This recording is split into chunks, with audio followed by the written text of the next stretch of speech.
Dear members, dear friends, what a year it was. But before I dwell on the past year, which we all experienced as possibly one of the worst in decades, I would really like to take this opportunity to look in the future. First of all, as I'm sitting here, we're still in the midst of the investment agreement negotiations, and I really hope that 26th to 31st we can have a positive outcome in order to move the European Union and China forward. Both have proven we can get things done.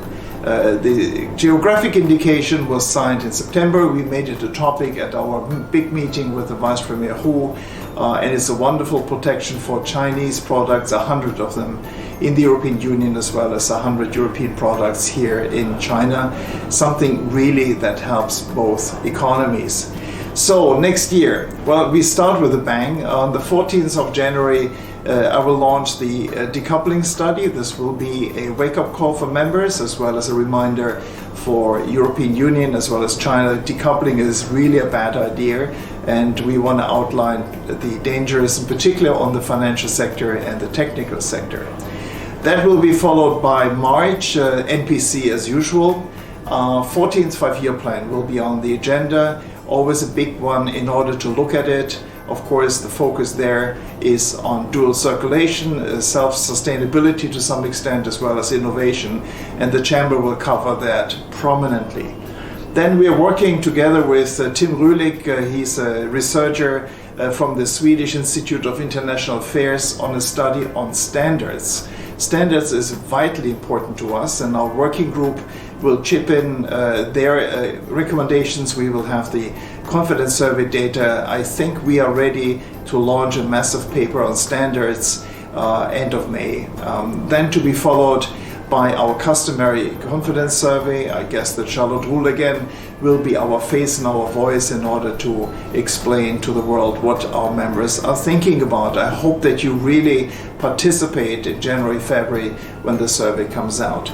That will then be followed by the position paper, no secret there. This is the soul and the core of our chamber, and I'm really counting on your input and recommendations. And we end on a very special note, December 11th, 20 years China and WTO. We have to see how we celebrate this. It is a vital moment. I hope that WTO will gain in significance next year with the Biden administration in office. But I hope that we have a good idea in order to actually really applaud WTO. After all, the accession process was the birth of the European Chamber. Another topic I was thinking, and not sure if that's going to fly, so I'm reaching out to you for better ideas, is the Olympics, to show how business is important for sports and sports is important for business, and that the Olympics in Beijing in about 13 months from now are a vital moment in order to get things done together.